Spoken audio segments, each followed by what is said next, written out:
What's up, ladies and gentlemen? My name is Clockwolf. Oh! And welcome to my analysis of Ori and the Blind Forest, a metroidvania-style platformer game developed by Moon Studios and published by Microsoft Studios. The game was released for the Xbox One and Microsoft Windows on March 11th, 2015, and was released for the Nintendo Switch on September 27th, 2019.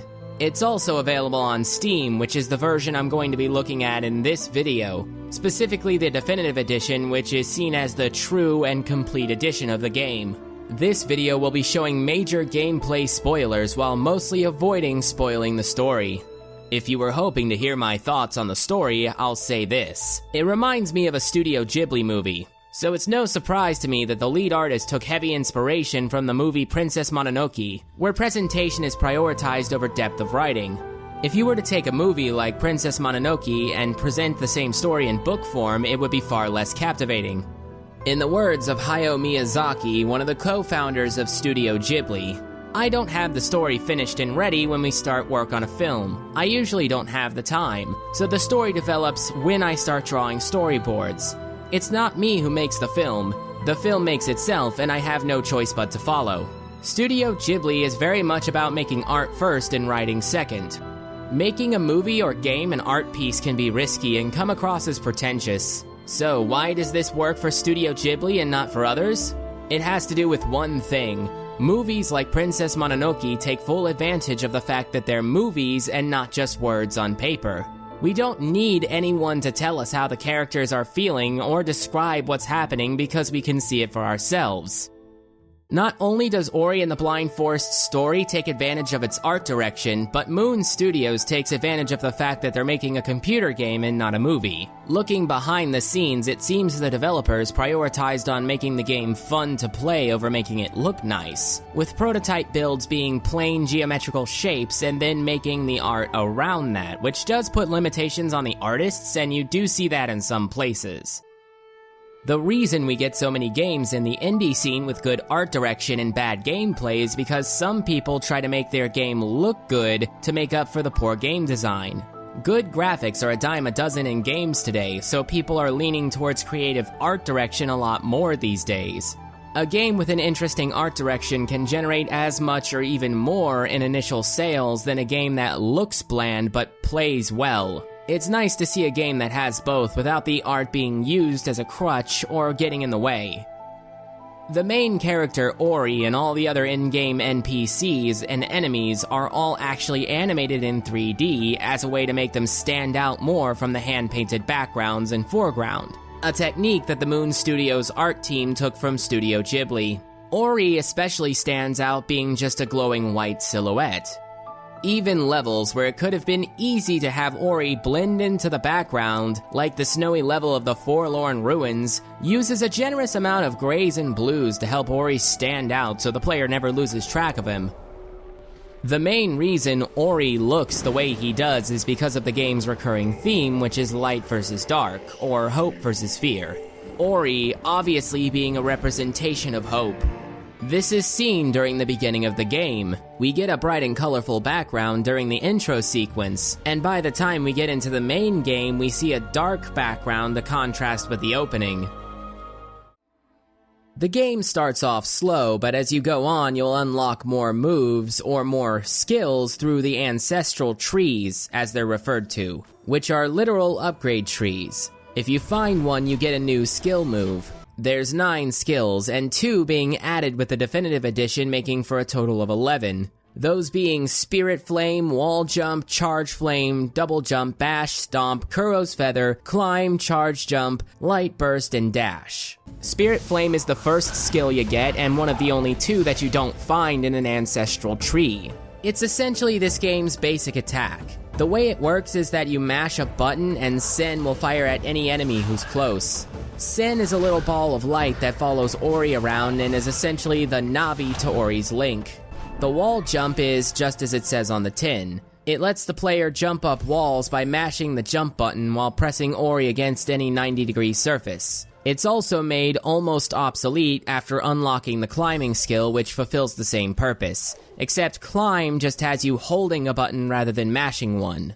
The double jump is also self-explanatory, as is the dash. The dash is one of the skills that was added later as free DLC in the Definitive Edition.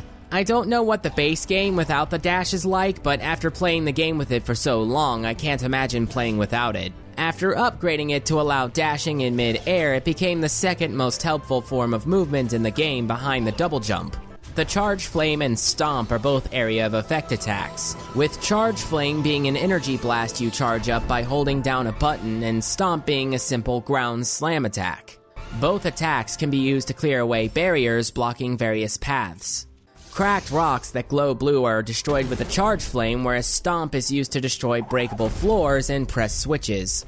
Kuro's Feather is basically a parachute that's deployed by holding down a button while falling. It lets Ori glide around and fall slower, giving players more mid-air control. But if Ori is inside a wind tunnel, then the feather will lift him up like a balloon. Bash is one of the more liberating forms of movement in the game, and it seems to be the game's signature move. And it's not hard to see why. It allows the player to launch Ori by having him bounce off enemies, enemy projectiles, and little lanterns in the environment. Using Bash also stops time for a short period, giving the player a few seconds to decide which way they want to launch by pointing an arrow in whatever direction they want. This skill lets the player use enemies and some projectile attacks like springboards. Bash takes things that the player should see as threats to be avoided and turns them into opportunities to enhance the experience of platforming. To say that this is a very empowering form of movement would be an understatement. The other skill that was added into the game as DLC was Light Burst. Tapping a button will allow Ori to toss spheres of light into the air, whereas holding down the button will allow you to aim before throwing. You can also use Light Burst to jump over obstacles on the fly by throwing it into the air and using Bash. And its secondary use is to act as a key for some puzzles. Aiming and firing Light Burst onto special lanterns will light them, opening passages previously blocked by unbreakable barriers. This game wasn't made with the idea of having Light Burst in mind, which is probably why it isn't that useful for platforming, especially after obtaining the Charge Jump, which is the final skill Ori learns in the main game. Simply hold down a button, and when you let go, Ori will launch into the air like a rocket. Alternatively, you could use Climb to hold onto a wall and aim your jump in the adjacent direction. Players can also use it to smash through breakable walls and ceilings. Ori can't really jump very high when jumping straight up, and the double jump doesn't help you go much higher. The dash is only good for moving horizontally, not vertically, and Bash only works when you have something to launch off of. Charge jump, dash, double jump, and even Kuro's Feather can all be chained together seamlessly. But you can't use Light Burst while moving or while in the air. So using it while platforming requires you to stop your momentum, at least for a second. This means using the Light Burst skill for platforming isn't quite as seamless because you can't chain it together with other moves. I personally almost never found any situation where using Bash off of Light Burst couldn't be supplemented by any of the other skills, with the only exception being one or two, which are tutorial areas, where the game is trying to show the player that they can do that, and even then, other skills probably could have sufficed. My point being, combining Light Burst with Bash to platform is mostly redundant because you can't chain it together with other moves, and there doesn't seem to be any situation where you could use it where other moves wouldn't work. Also, unlike all the other forms of movement, Light Burst requires energy to use. At the bottom of the screen, there are two different meters. The green one on the right is the health meter, and the blue one on the left is the energy meter. The energy meter is used for a few different things, but not all of the moves in the game require energy. In fact, out of the 11 skills, only 2 require energy, that being Charge Flame and Light Burst. You can use energy as keys to open some doors in the game, but what you'll be using it for primarily is to create save points called soul links. A soul link is this game's version of a quick save system allowing you to save on the fly. At first, I thought this made the game too easy, but after a while, I came around to it. You can't just save anywhere, you need to save on what the game calls stable ground, which just means the save point can't be on a floating platform or one that's suspended by a chain. You also can't save nearby enemies. If anything, it's best for you to save before tackling a dangerous area. There are plenty of areas where the slightest misstep can cost you everything. Adding this quick save system allows the game to still feel challenging, while also encouraging players to experiment with their movements, because players will feel more confident to take risks if the penalty for failure isn't that high. So it's not like you can save scum your way through the game with this. To get more energy, you need to smash these blue crystals around the map, and there's no shortage of these things, making finding more energy very easy. You won't be able to hold that much energy at the start, but you can upgrade your energy meter capacity by finding blue energy cells. And you can upgrade your health meter capacity by finding green life cells. You can also save at one of the spirit wells scattered throughout the game. The major difference between saving using a spirit well as opposed to a soul link is that spirit wells completely restore your health and energy when you save at them. This adds another level of decision making to the metroidvania aspect of the game. If you need to explore an area that you don't know or you think might be dangerous, then it might be worth to go out of your way to go back to the nearest spirit well to save and refill your health and energy meters. Spirit wells and soul links can also be used to access the game's ability tree. For the most part, the ability tree is just your standard video game ability tree. There are multiple branches, and the further you climb up each branch, the more expensive each ability will get. The way you earn ability points is by fighting enemies for spirit light fragments to fill the meter. The spirit light meter is the wheel between your health and energy meter. Fill the meter up to max and you get an ability point which resets the meter. The amount of ability points you have is represented by the number in the center of the circle. You can also find spirit light in the environment by finding spirit light containers, except they hold a lot more spirit light than you would get just from killing enemies. There are even ability points that seem to have been added in with the free DLC. Find one and you automatically gain one ability point. There are 3 branches of the tree: utility, efficiency, and combat. Some of the abilities that you obtain from the ability tree will directly affect the skills and moves that you obtain just by playing the game and exploring the levels. Such is the case with pretty much the entire combat branch of the ability tree. Every combat ability is made to enhance either Light Burst, Stomp, Spirit Flame, or Charge Flame. So you need to have those skills for that ability to take effect. Other abilities won't be connected to skills but will be just as useful, such as Ultra Defense, which reduces the damage inflicted by enemies. Every ability in the tree is useful with the exception of maybe 2, which are Water Breath and Triple Jump. The triple jump is nice to have, but there doesn't seem to be anything that you can do with it that you can't do with a double jump, making it seem kind of superfluous. Water Breath allows Ori to breathe underwater during the game's few swimming sections. There's an oxygen meter over Ori's head, and if the meter runs out, you start taking damage. At no point during the game do players need to do any of these underwater sections except for one. Every other underwater section is a side area. I suppose you could argue that you can just not go to any of these underwater side areas until after you unlock Water Breath, but I already played this game about 3 times as of making this video, and during each playthrough, by the time I unlocked the Water Breath ability, I had already completed every underwater section where it could have been useful. So for me at least, it's not that it was a useless ability so much as it was too high up in the ability tree to have a chance to be useful. Out of the 3 branches, the one that seems to be the most useful is the efficiency branch. Whereas the other 2 branches have good quality of life changes, the efficiency branch has abilities that'll make the game much easier, such as Spirit Magnet and Ultra Spirit Magnet. Before getting these abilities, Ori needed to manually pick things up, such as health, energy, and soul light. But after obtaining them, pickups will automatically be absorbed no matter what. Spirit Efficiency makes the amount of spirit energy you get fill your meter twice as fast. The faster your meter fills, the more ability points you get, and the more ability points you get, the more you can upgrade your character. Life Efficiency makes life pickups restore double the health, and Energy Efficiency does the same for energy. All the rest, like map markers, ability markers, life markers, energy markers, and sense, make it easier to find collectible upgrades like energy cells, life cells, and spirit light containers. Getting those abilities means that you can see the location of most of the game's collectibles on the map. Each area of the map has a percentage over it showing the percentage of upgrades that are still in the area. Once it hits 100%, you've found everything. The way you navigate the map is actually kinda awkward. You zoom out the map by holding a button down. Zoom out too far or hold the button for too long and the map switches to a different screen. The overview map screen is good for checking each area to see how much you have left to find.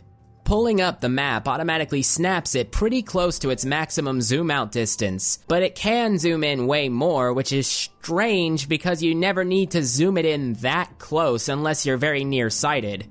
If you want to see each area close up and check and see where an item is specifically, then you need to either select it from the map overview screen or you need to drag the camera over to that part of the map with the area you want to view.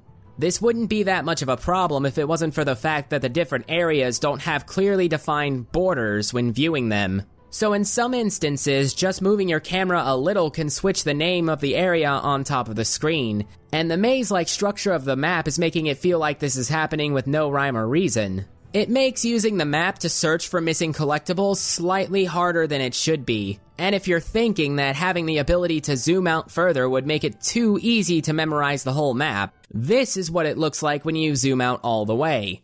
I have a pretty strong eidetic memory, and there is no way I could ever remember this mishmash of colors, shapes, and lines. The efficiency branch of the ability tree allows the player to see the location of most of the collectible upgrades on the map, provided that they're willing to make the effort to climb up the tree. In the game's pause menu, you can see all the collectibles that you've picked up displayed next to the ones you have left, as well as the amount of time you've been playing, the total percentage of collectibles you've picked up, and the amount of times your character died. The way collectible upgrades are placed in this game is in the style of a typical Metroidvania game. Life cells, ability cells, spirit light containers, and ability points will be neatly tucked away in specific areas that will require a specific move to access. There'll be lots of times when you're passing through an area to get to the next story location, and you'll pass by an obstacle that you can't get through or get over just because you don't have the right move yet. In your typical Metroidvania game, you usually have to remember that that area is there, so that way you can come back when you have the move to access that area. The fact that these upgrades can all be displayed on the map if you unlock the ability in the ability tree to do so, combined with the fact that you can see the exact amount of collectibles you have in the pause menu and in the map screen, it makes it feel less like a typical Metroidvania game and more like a collectathon game. In Blind Forest, it's actually completely possible to find all of the collectibles without any issue. There are no secret collectibles hidden in secret areas that the player would literally need to look up a guide to find. You can find all the collectibles and 100% the game just by playing it naturally.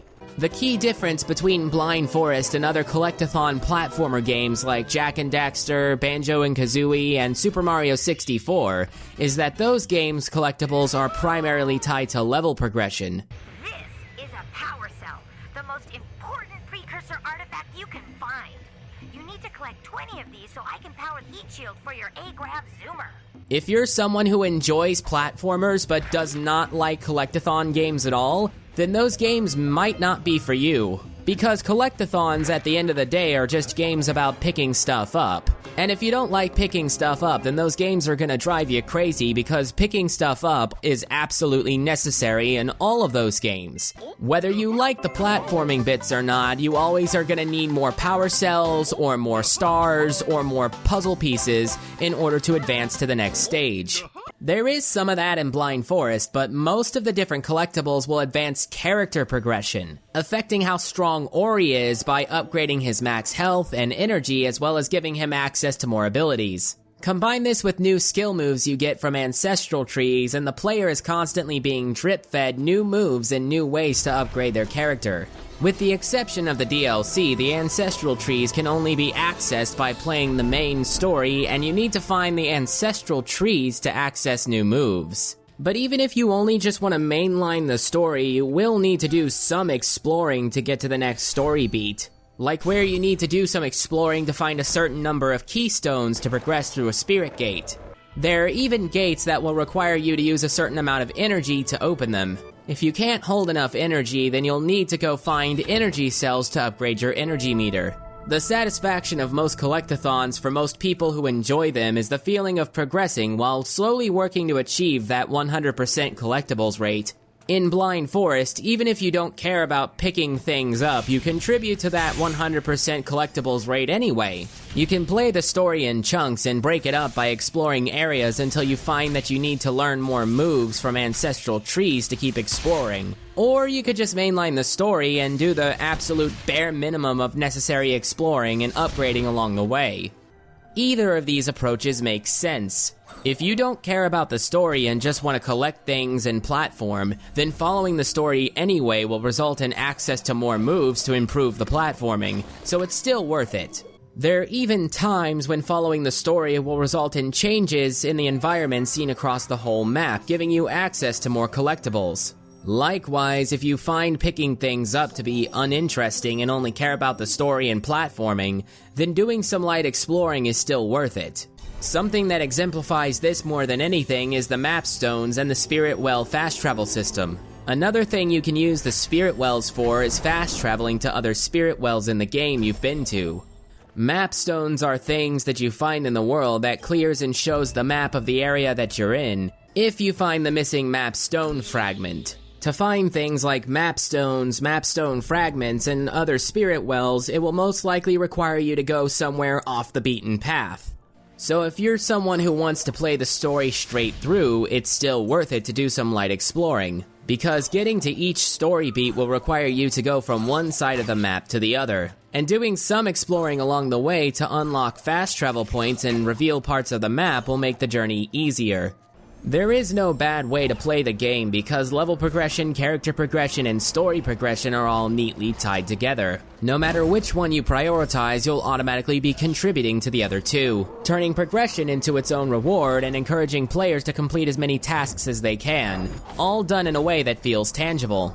Combine this with the maze-like structure of the map that makes it hard to memorize and keeps things feeling somewhat fresh despite all the backtracking, it gives the game a lot of replay value.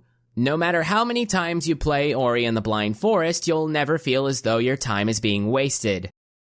Well, almost never, with the exception of maybe one or two things. The first one is that not all the cutscenes are skippable. The story is worth experiencing at least once, even if you're just there for gameplay, but it loses its initial punch after needing to watch it multiple times. This game could have benefited from having a gameplay-only mode where all story cutscenes and all of Sen's dialogue is turned off as a reward for finishing the game once. As is, the need to either skip or watch the same cutscenes over and over and over again is one of the few things hurting this game's replay value. The second thing is the combat, which isn't very good.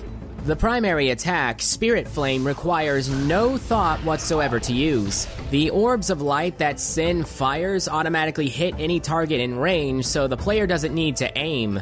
Ori doesn't even do any of the fighting with the basic attack, he just looks on while Sen does all the work. Spirit Flame is your main attack, and it has no real depth or challenge because you're just mashing X over and over again. You can upgrade it so it fires faster and does more damage, but both those things are ultimately the same thing because that's how shallow the attack is. Ori's only real job is to just dodge the enemy attacks. But I use the word dodge loosely because the range that you need to be in for Spirit Flame to hit the target is really small. You can't afford to do too much dodging because if you do, then you won't be in range for your attack to hit. Really, the most challenging thing about using Spirit Flame is getting close enough so that way your projectiles will actually hit the target that you want it to hit. It's honestly easier to tank the hits while firing back to try to kill the target before they kill you. Your two other attacks are Stomp and Charge Flame. As attacks, they're basically the same thing, both being area of effect attacks, with the only difference being that Stomp can be used to deflect enemy projectiles, whereas Charge Flame cannot do that and requires energy to use. I'm sure you can guess which one I use the most. I've heard some people say that the combat in this game being bad isn't that big of a deal because it's not important to the rest of the game. It's about platforming, not combat, is the common criticism that you hear. This insinuates that the combat isn't a core part of the experience, which it absolutely is. There are several areas in the game where you'll be locked in a room and you'll need to beat an enemy or series of enemies in a sort of mini boss battle. So finishing the game without engaging in combat is physically impossible, and it's expected for the player to do so. This becomes even more apparent in the game's harder difficulty. When you start a new game, you have the option of 4 different difficulties: easy, normal, hard, and one life mode. I played this game 3 times before writing this, with the first and second times being on medium and the third time being on hard. One life mode was added in with the DLC, and it's exactly what you would expect. You try to beat the game without dying once, and if you do die, that's it and you have to start over. I tried playing the one life mode and the furthest I got was to 43%. I tried again, but I gave up after my 4th attempt because I wasn't having fun. During my 2 medium difficulty playthroughs, I beat the game with a 100% pickup rating and everything in the ability tree unlocked. All done by the time I made it to the last area, and even then I did some light enemy farming here and there. On my hard difficulty playthrough, I finished the game with a 100% and still had multiple things left in my ability tree to unlock. I even prioritized the efficiency branch of the ability tree so I could get the spirit efficiency upgrade sooner. Keep in mind, you need to collect Spirit Light to gain ability points, and you only have 2 ways of gaining Spirit Light: finding pickups and killing enemies. There are some plants in the world that have Spirit Light fragments, but those will be few and far between. With 100% of the game's pickups acquired, my only real way to gain Spirit Light and unlock the last of the abilities in my hard playthrough is to farm more enemies. Although you could argue, why do you need to unlock the abilities on the ability tree if you finished the story and picked up 100% of the collectibles in the game? But that would require a discussion over at what point is the game considered finished, and that's a semantical argument which bores the piss out of me.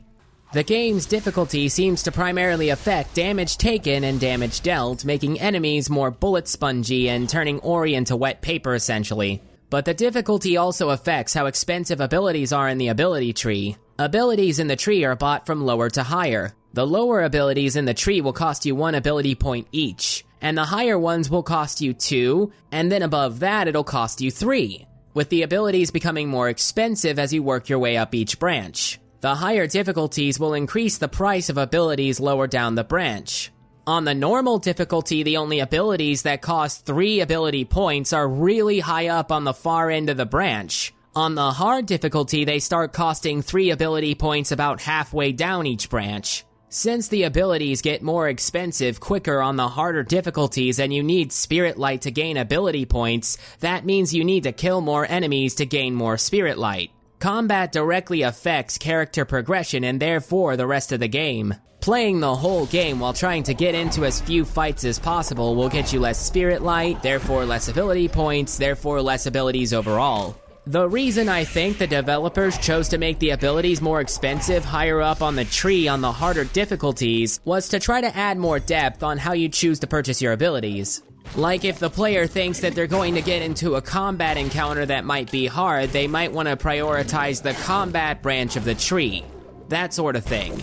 The only problem is that this doesn't really work because common sense dictates that most players will go for what gets them the most ability points quicker. Making them more expensive will only serve to exacerbate this thought process. For example, on my second playthrough on medium difficulty, my plan for upgrading my character was to go up all 3 branches of the ability tree evenly to a certain point. After that, I was going to prioritize the efficiency branch because it has spirit efficiency, as well as other abilities that help in obtaining more Spirit Light. On my hard playthrough, I did the exact same thing, with the only real difference being that I prioritized the efficiency branch much sooner. Making abilities in the efficiency branch more expensive does nothing to change the fact that it's the best choice to prioritize that branch over the others if your priority is to gain as many ability points as possible as fast as possible.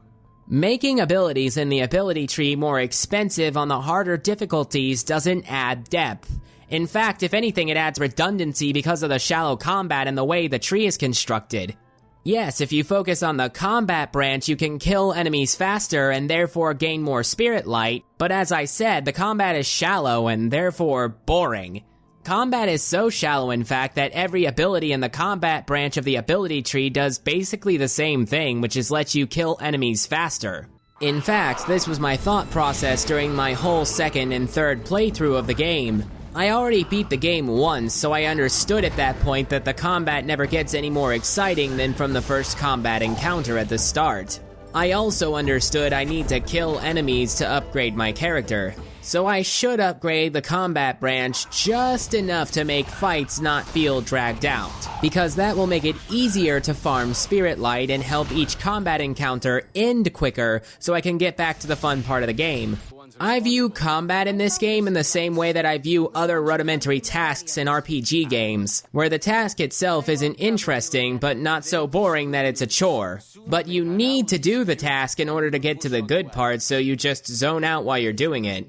The good news is, on top of the combat being boring and uninteresting, it's also very easy. I played this game on a controller because screw playing a 2D side-scroller on a keyboard and mouse. Using Spirit Flame on an Xbox controller is done by mashing the X button. Using Charge Flame is done by holding down and releasing the X button, and Stomp is jumping down, which is to say you press the A button and down on the left thumbstick. And as I said before, the hardest part of the combat is getting close enough to enemies so they'll be in your limited attack range. The combat in Ori and the Blind Forest is so simple that it's boring, and it's so easy that it thankfully avoids dragging down the whole experience in spite of that. I know I've been going on about the combat for a while, and you may be thinking it's not that big a deal, but I thought it was important to talk about it thoroughly because it's the only major blemish on an otherwise excellent experience. There are plenty of metroidvania games that have good deep combat, like Hollow Knight. It even has a decent enough story and an art style that's pleasing to look at. If Hollow Knight can do all of that and provide 100+ hours of content on top of it all, I don't see why Ori, which is a 7 to 10 hour experience, can't do the same. And yes, I know Ori and the Blind Forest came out after Hollow Knight and that they're both technically different animals, but you know what I'm saying. And if you think that what I've said isn't important and Ori and the Blind Forest doesn't need deep combat, then that's fine. But if that's the case, then it shouldn't have had combat at all, or at the very least it should find a way to integrate the combat into the platforming, like in Mario, for example. It already does something like this with the bash skill.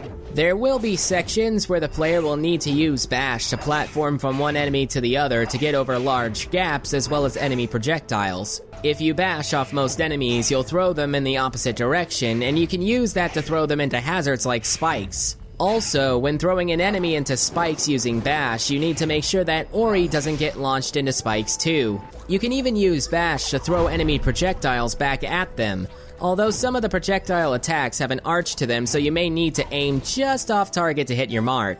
Using the move takes some timing from the player because they need to press and hold a button at the right time so Ori doesn't take damage from getting hit. And they'll need to line up the shot quickly because time will only stay still for about 3 seconds. It's no wonder that this move seems to be most people's favorite in the game, because it integrates combat into the platforming and it's the only offensive attack with any depth.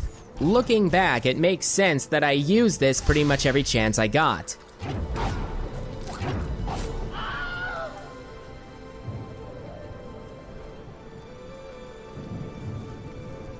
The problem is, this may be the most useless attack move in the game, because the enemy you'll be encountering the most will be slimes. You can use bash on slimes, but doing so won't throw them back like other enemies.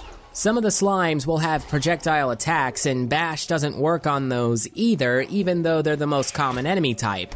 Speaking of which, another thing this game suffers from is lack of enemy variety. But because of the shallow combat, I really don't think that there's any real point in talking about it, because more enemy variety wouldn't make that much of a difference. The game mostly does that thing that games do where they recolor enemies to match their environment. The slimes are normally purple, but in the snowy map they're blue, and in the lava map they're red-orange, that kind of thing. The only unique enemy type in the game is the Flame Shooter, who's area specific to the volcano level, with the exception of it being used in one mini boss fight.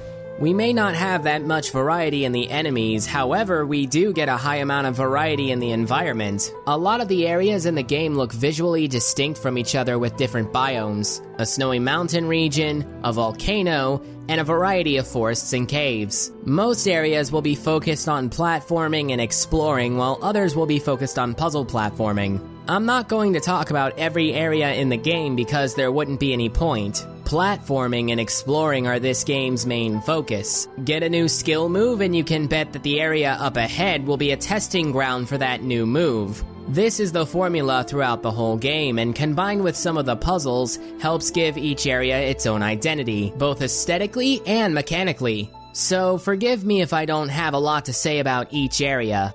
For the sake of convenience, we're going to separate the areas I'm going to talk about from the others by calling them dungeons. In total, there are 7 dungeons I'm going to talk about. Blackroot Burrows, Gumo's Hideout, the Ginzo Tree, Misty Woods, the Forlorn Ruins, Sorrow Pass, and Mount Haru. 6 of those areas are from the main game, and Blackroot Burrows was part of the DLC pack. Going to one area and getting a key that opens the next area is the theme for all 6 areas in the game.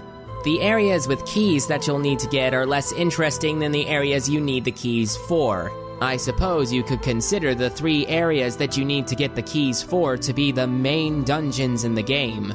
Those being the Ginzo Tree, the Forlorn Ruins, and Mount Haru. So since some areas are less interesting to me personally, then I'm probably going to be saying a bit less about them. The first area we go to is Gumo's Hideout to retrieve a key. This is the first area in the game where the player is tasked with flexing their basic platforming muscles, which is why the area is more of an obstacle course than a dungeon, so to speak. The large cavernous space in the main chamber makes the area feel way more open than it actually is, at least compared to the previous locations the player's already been to up until this point. The fact that you're on a chase gives a slight feeling of urgency, even though you can take all the time you need. And seeing Gumo navigate these obstacles so efficiently adds a feeling of satisfaction when you do it yourself. It also contains the first mini-boss and a sequence involving a rock slide that will require the player to platform while dealing with the awkward timing of the falling rocks. This area is mostly the game taking off the training wheels for the first time and just letting the players have at it. After retrieving the key from Gumo's Hideout, we head to the Ginzo Tree. This is our first proper dungeon. This is where the player will need to navigate through a series of portals and will get introduced to the bash ability about halfway through.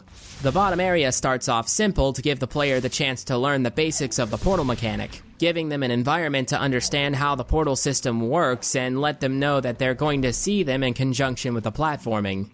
In the next portal platforming section, we have multiple platforms in the center and a wall of portals on either side. At this point, players will know how the portals work and what having 2 walls of them means. Ori disappears into one side of the screen and comes out on the other. This is a neat setup that has the opportunity for an interesting platforming section. It's too bad this idea is never given the time to shine because you only need to use it once. Jump off this platform and through the portals on the right and come out of the portals on the left and land on the next platform. That's it. After that, you move on to the next area. This could have been used as a fun way to enhance the platforming by giving the players the chance to experiment, while also letting the player get used to jumping through portals to reach the next platform, rather than just walking through them like in the area prior. This part should have been extended out much more with the hanging platforms spaced out in a way as to allow the player to find their own path upwards. As it is, having 2 walls of portals on either side seems to be completely pointless, because there doesn't seem to be anything the player could do with them that couldn't be done just by having 2 normal-sized portals on the right and left side of the screen. Ultimately, this feels like wasted potential. The next puzzle has players jumping through portals again, but instead of jumping in one portal and out another, they'll bounce up into one and fall down into another that's located at an angle and will require the double jump to reach. I like the idea of this portal puzzle system, but it has some problems which are quickly shown in the next area, which is mostly the same puzzle but on steroids. If you jump through the first portal, the next few will require you to fall into them in succession. First of all, there are multiple portals on screen, and there's no way for first-time players to figure out which one Ori will pop out of after entering one. The time window between falling into a portal and hitting the spikes is small, and doesn't allow for much reaction time.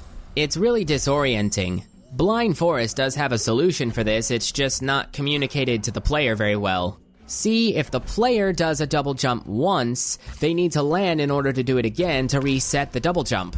Obviously, of course, because that's how double jumping in games usually works. But with the portals, the double jump resets after going through each portal. Using double jump allows players to get their bearings and control their fall momentum, but at absolutely no point are players told that they can do this or that this is what they're supposed to do. So I imagine most players wouldn't even bother trying at first. Unless they're the type of person who futilely and instinctively mash the jump button in desperation when platforming. This was very helpful when I figured it out because I thought I had to just fall and try to aim Ori as he's falling, which combined with not knowing which portal Ori would fall out of would prove to be a trial and error nightmare before figuring it out.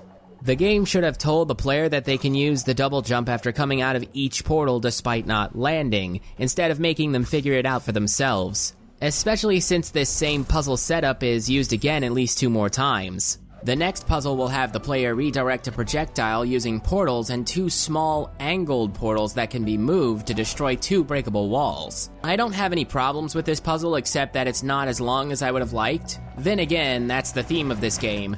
All of the puzzles are short, even the clever ones. The reason behind the minimalist puzzle design is likely because the puzzles are just there to mix up and break up the platforming, without making the player feel like they need to stop platforming to figure out a solution.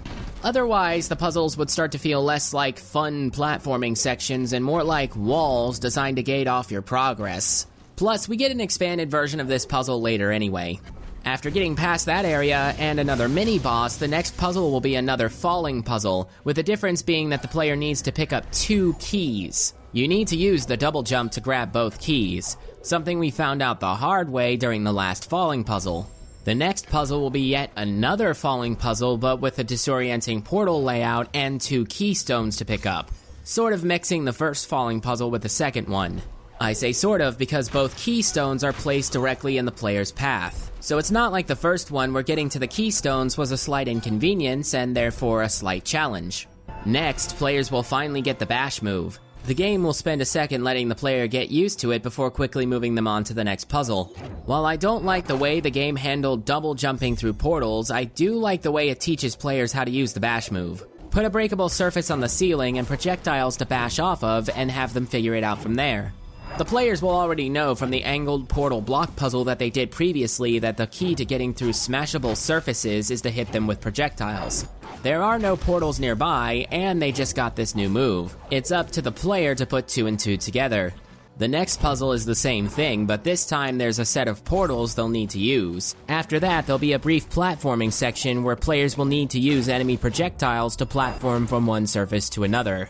Next, players will need to bash off these lanterns and grab keystones. This combined with the next mini-boss fight is all being used as a way to teach players how to use the bash properly, both for platforming and offensive maneuvers.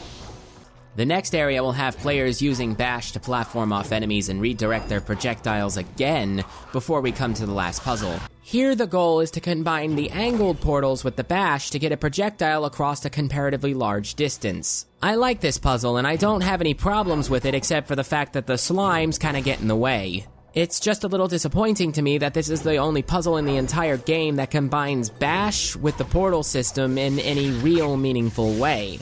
Any other time in the Ginzo tree when either of these 2 things are used, they either exist in tandem or they're separate from each other. With the exception of 1 or 2 parts, of course, but this is the only time it actually gets creative. And that's another thing that the Ginzo tree suffers from. It seems as though it's too afraid to go all the way with its own ideas. After this, there's an escape sequence. Every other dungeon in the game will have one of these, totaling 3. This escape sequence is the best one in the game by far. First of all, the rising water makes the need to escape feel that much more urgent. Second is the fact that the whole escape attempt is one continuous sequence. From the start to the end, it's one continuous flow of gameplay with no stopping and no cutscenes. Any failed attempts will put players all the way back at the start, but due to the short loading times and the music not stopping, it makes it feel like not much of a setback, and failed attempts start to flow into each other. Finally, it takes what you learned about portals and the bash skill and puts it on a timer. Chaining bash moves together to outrun the rising water gives off a good feeling of speed. The rising water will slow down and speed up depending on how far away Ori is from it, but most people's first instinct after seeing the rising water is to get to higher ground. Needless to say, this makes the whole thing feel way more satisfying during the climax of the escape sequence when Ori shoots out of the top of the tree.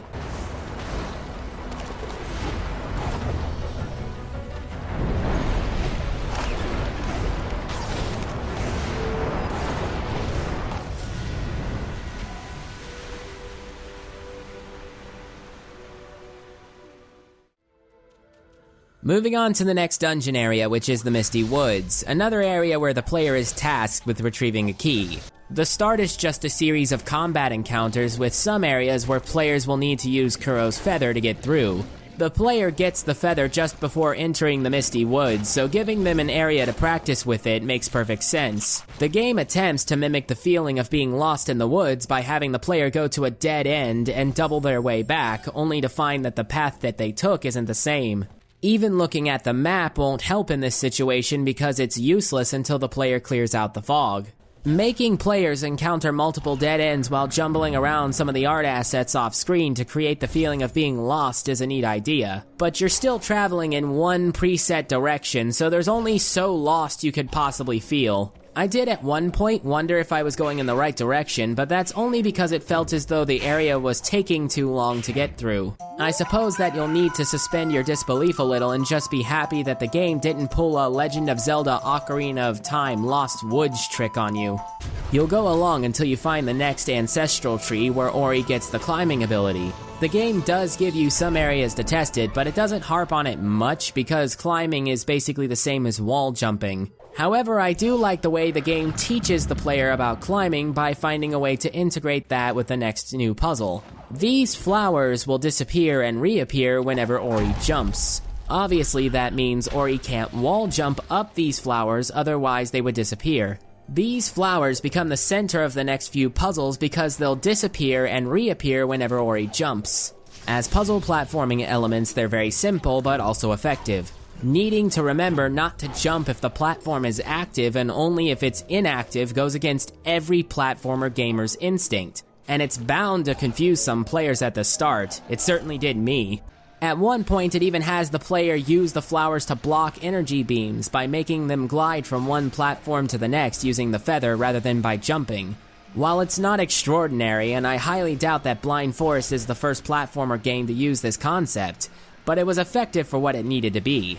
Sadly, it isn't long before the flowers are just utilized for regular platforming. From here, it's just more platforming, more combat, using bash, and using Kuro's feather. After making it to an altar, you need to carry an orb of light to a shrine to clear away the mist and get the key to the next dungeon. I may as well talk about this orb because it's going to show up again in more puzzles. When Ori is carrying this orb to complete whatever task he needs it for, he can't do any of his moves other than jump and Spirit Flame.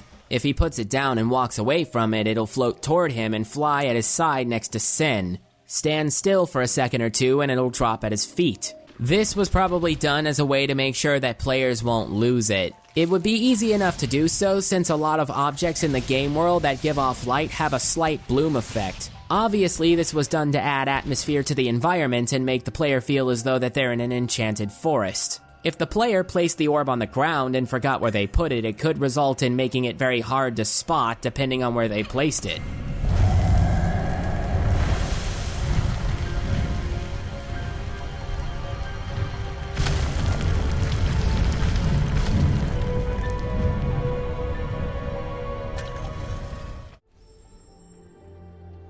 The third dungeon area is the Forlorn Ruins. This area will task the player with carrying another orb to a location. This orb has the effect of letting Ori walk on walls and ceilings so long as he's holding it. As an example, the first wall you come to will require Ori to walk up it, which will require him to go left. As Ori walks up the wall, the player will need to continue holding the stick or the face button left, even though from the player's perspective he's going up, not left. This will likely confuse most players at the start because the player perspective of Ori is inverted, but the controls stay the same. Ori's center of gravity shifts, so when Ori jumps off a vertical surface, he'll fall horizontally. This really confused me at the start, and I died falling into those same icicles at least a few times. Because even though I quickly figured out that I should hold down left on the controller so Ori would scale the wall, once I tried jumping, my first instinct was to start holding up, because from my perspective he was falling up, not left. After spending multiple hours controlling my character and expecting him to react in a certain way, this puzzle completely changed the rules that I was so used to. I don't have any complaints about the anti-gravity puzzles specifically, other than the fact that the blocks that you use for platforming don't look like they should be walked off of. The slightly rounded edges of the block do nothing to combat the fact that the edges look like cliffs. A lot of players who encounter this part for the first time may not know what they're supposed to do. It makes me think that maybe some other shape should have been used in their place, like an octagon or something. I really don't have much more to say about it. It's a good set of puzzles that circumvent player expectations and make them see the environment from the point of view of the character. It adds a good challenge, it keeps up a good variety of new twists on the formula, and it doesn't overstay its welcome. It's a shame that the escape sequence doesn't hold up quite as well as the one from the Ginzo tree. There's a few reasons why the escape sequence in the Forlorn Ruins isn't as good. One of which is that in the Ginzo tree, everything just flowed much better. You started out with some portal platforming and then you get the bash move. You have some time to learn how to use it, and then your skill with bash is put to the test in the escape sequence. In the Forlorn Ruins, the dungeon puzzles and the escape sequence feel totally separate from each other. At no point during the puzzle platforming sequence does the player need to use Kuro's feather, and at no point do the gravity puzzles come into play during the escape sequence. They have so little to do with each other, it's actually a bit jarring and totally antithetical to the way this game has been teaching movement to its players so far. In the Forlorn Ruins, the game instead uses its escape sequence to teach new level mechanics, and it's not handled very well. When the escape sequence starts, the camera moves up and the floating platform Ori is standing on falls down. If the player lets Ori fall off screen with it, they'll die, even though you need to enter the area from down there, and it's not a large fall. So players shouldn't have any reason to suspect that falling down with the platform will kill them other than video game logic. As we all know, when your character falls down below the screen in a 2D platformer game, they die automatically because video games.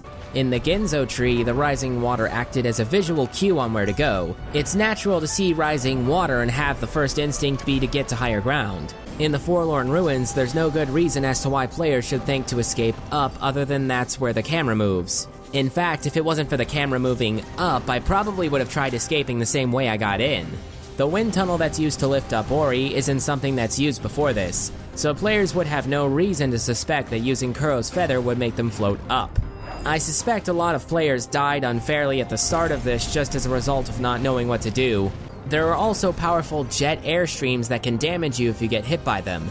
Again, these were never used before, so players will have no way to prepare for them. Not to mention they're fucking everywhere, and it's almost impossible to avoid getting hit by them even if you expect them. There's also two parts where you float up and large rocks will break off the ceiling and kill you if you don't get out of the way. Once again, players will have no way of preparing for this because you can't move out of the way very fast when you're floating. And that's another thing. In this escape sequence, you're just floating, which simply involves holding down right trigger. Yes, you have to dodge obstacles by moving the stick back and forth, but you had to do that back in the Misty Woods too. And it worked there because that was just the platforming section. It's not exactly as enjoyable when you're trying to imitate the feeling of a daring escape sequence. All of these things by themselves wouldn't be that big of a deal if the players weren't on a timer. It is an escape sequence after all, so naturally players are going to be encouraged to hurry and get out quick.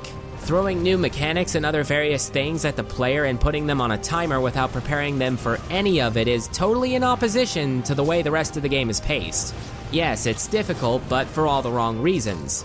The Ginzo Tree escape sequence was something that was an extension of the whole experience. Where in the Forlorn Ruins, the escape sequence is so unintuitive that most players who play this area for the first time will likely just resort to throwing themselves at the obstacle course like an idiot and learn what to do and what not to do through trial and error.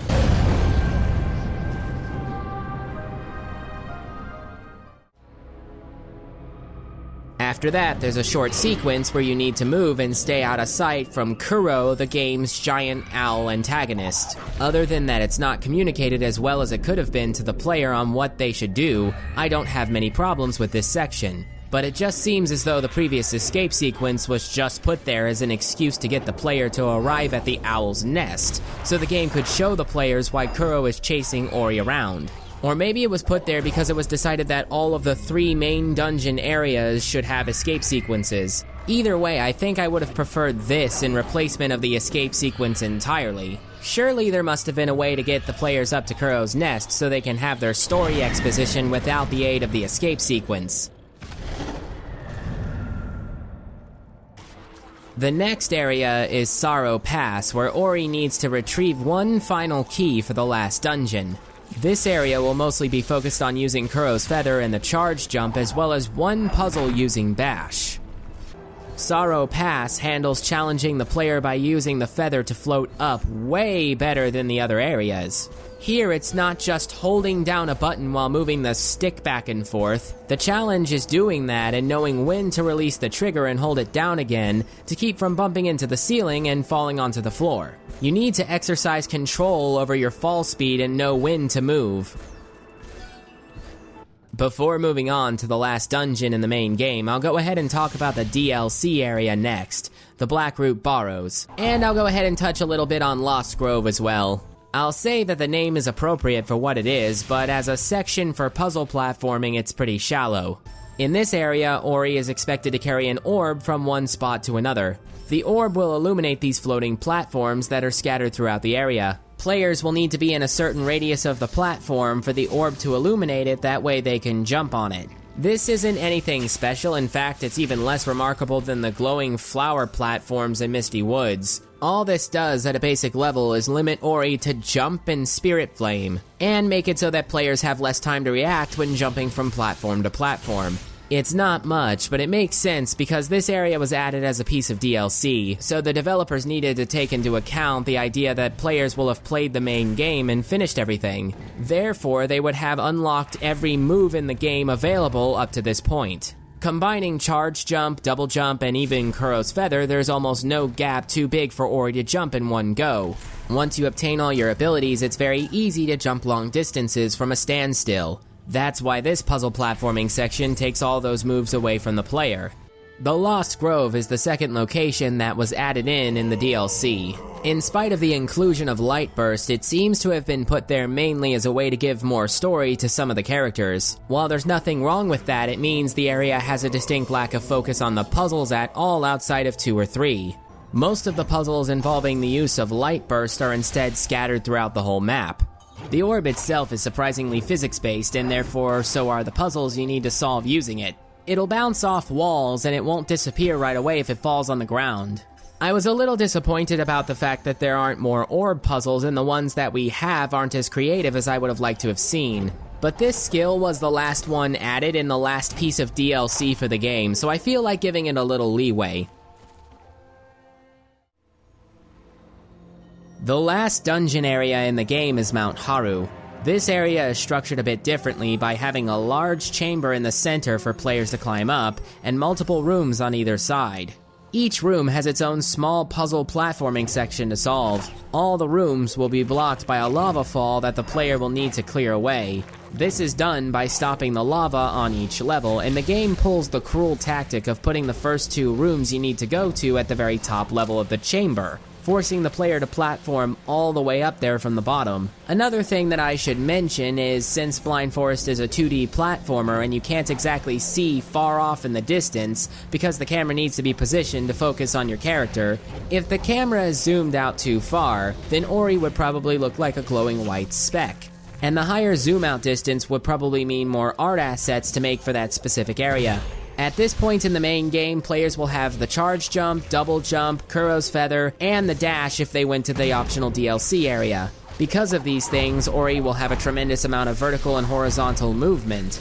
That's why in the last area of the game, platforming will focus more on juggling Ori by keeping him in the air, rather than just jumping from one piece of land to the next. Most of the platforms in the main chamber of Mount Haru will be small platforms with slimes inconveniently clinging to the ceiling overhead, or they'll have hot coals that Ori can stand on for a few seconds before he starts taking damage. The player will need to use the bash as well as the rest of their moveset to platform their way up to the top. The exceptionally cruel part of all this is just how spaced out the enemy placements are. There's no way for any player to just rely on using bash to just fly straight to the top.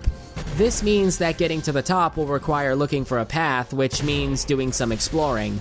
Exploring in an area where the ground is covered in hot coals that cause you to take damage if you stand in them for too long, as well as having the only safe platforms be small, guarded, and hard to reach. To make matters even worse, you'll need to climb up the chamber using the bash, and if you're too far away from the enemies in this area, they may not fire their projectiles. Also, if you bash the projectile into an enemy and they die, you'll need to backtrack a little so they'll respawn. The whole experience of climbing up Mount Haru's central chamber felt akin to climbing up a rock wall with very few handholds.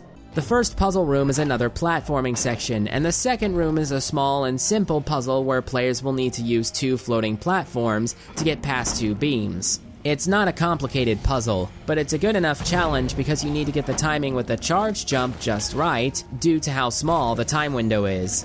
The next room is kind of a mini boss battle. I say kind of because you need to kill all the enemies in the area to progress. The trick is that you need those enemies alive to shoot projectiles so you can platform with them to keep from falling into the spikes. This means you need to use bash to platform your way to the back of the room and kill the targets as you work your way back to the entrance, deflecting projectiles and keeping Ori from falling into the spikes as you go. This puzzle, while very short, is my favorite puzzle in the game for reasons we'll get into later. The next room is a room with a pillar that acts as a switch, and at this point players will know to use Stomp on it to activate it. Do so, and a door with a stone block behind it will open, and an energy beam will start circling around the room. The solution here isn't exactly complicated, but it's challenging enough that it makes for a fun and albeit simple-minded puzzle. Plus, the thrill of just barely avoiding getting hit by the beam is another bonus. Because of the time window of when the beam passes over the stone block as so it doesn't hit the player, versus the time it takes to push it into the lava. Albeit that means that a lot of first-timers will probably die trying to solve this puzzle at least a few times. The next 3 rooms are all platforming sections. The first one is focused on using bash and has some destructible platforms. The second one is focused on the charge jump and has one of these things. The third room also involves using bash to platform with the addition of a mini escape sequence and a platforming sequence with a rotating energy beam. The last room has a rather pain-in-the-ass section where you need to bash off a projectile to get to a ledge. Getting this red flame shooter enemy to fire the projectile at the angle you need without getting hit by its laser is harder than it looks. After that, there's a puzzle involving using a boulder and bash to block an energy beam. Pretty similar to that one rock puzzle in Sorrow Pass. All that's left after that is one more mini-boss battle, and then it's off to the end of the game.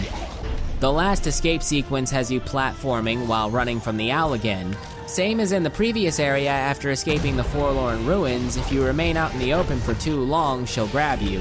The difference is you can't just hide behind something because everything is burning and falling apart around you. Although it does seem as though the owl can grab you when she shouldn't be able to.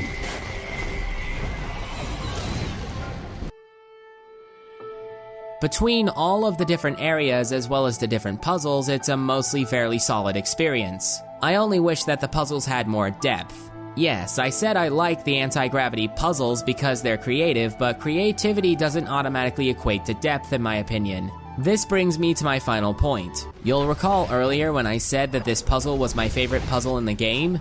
The reason why is simple. This is the only puzzle in the game that combines puzzle solving, platforming, and combat together in one package. Every other time in the game, these things either exist in tangent or separate from each other.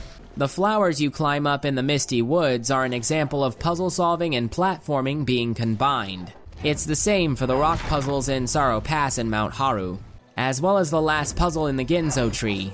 I found when the game was challenging me in this way, I was having the most fun. Other than that though, you stand in place and use Spirit Light to throw orbs at lanterns. In the Misty Woods, you carry an orb through a tree stump. In Blackroot Burrows, you carry the orb and illuminate the invisible platforms. And in the Forlorn Ruins, you carry the orb across different platforms that defy gravity. Like I said already, I like this puzzle, but I can't help but wonder what it would have been like if you could do the same puzzle with all of your moves, as opposed to having them taken away from you by being forced to carry the orb. Imagine using the anti-grav puzzle with Kuro's Feather and then having it float you up instead of down.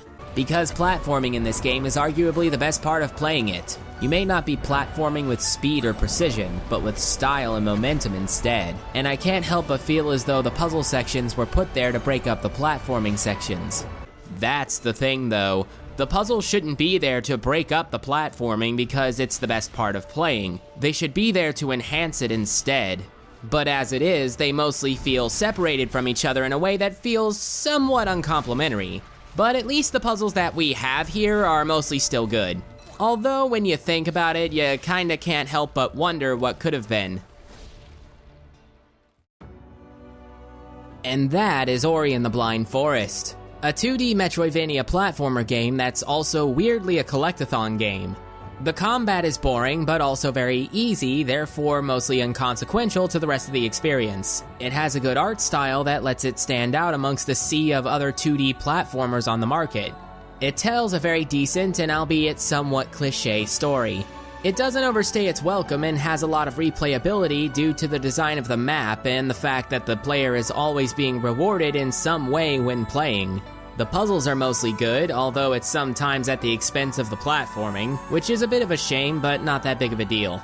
I like defying gravity as much as the next person, but running, jumping, and dashing around like a forest sprite is probably the best part of this experience. So anytime I'm not doing that, I'll probably be waiting for when I can go back to doing that again. This was a fun game to play despite some problems I have with it. Not bad for a first attempt at a game from a new studio. And with a sequel right around the corner, I'm interested to see what new things we'll be introduced to. The developers have made it perfectly clear that the next game will have better combat, so that's a big start. If the sequel does work on all the problems with Blind Forest, then it may make it hard to go back and replay it in the future. But I guess we'll see about that when it comes out.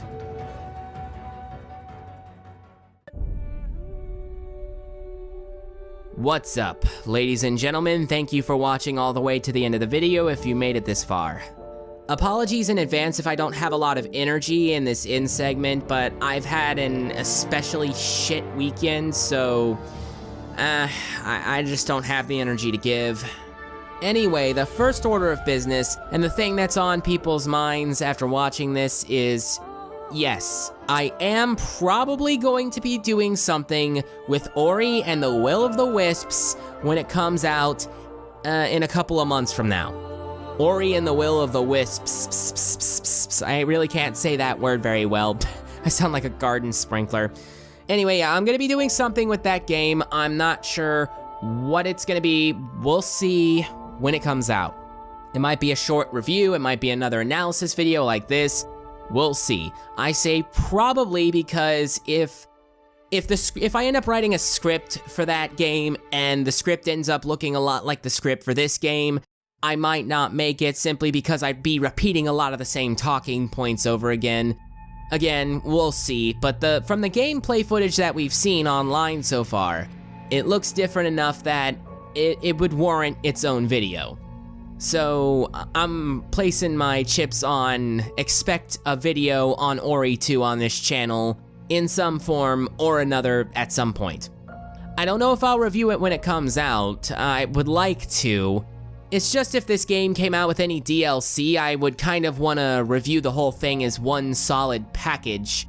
Because if I review the game and then there's DLC that fixes any problems that I bring up, all of a sudden my analysis video is, void. It's an obsolete YouTube video and I have to take the video down and rewrite everything. And that's annoying. Anyway, I'm gonna go ahead and take off now. I've had a very, very crappy last couple of days. I don't have a lot of energy. My cat just died. So, yeah. He was 19 years old when he died. So he's been alive for a very long time. He lived a very long and happy life.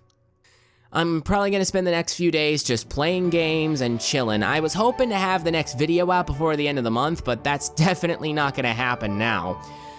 So, yeah, I'm just gonna chill, I'm gonna relax, I'm gonna regain focus, and then I'm gonna put my nose back to the grindstone. I actually haven't played games in a couple of days as of making this. I've been playing through SWAT 4, the old SWAT games, and those are pretty fun. I've actually been enjoying myself. I mean, the games haven't aged particularly well in some areas, but they're still fun to be had there. But, yeah, that's all. I'm gonna go ahead and get out of your hair. Anyway, thank you all for watching. Oh!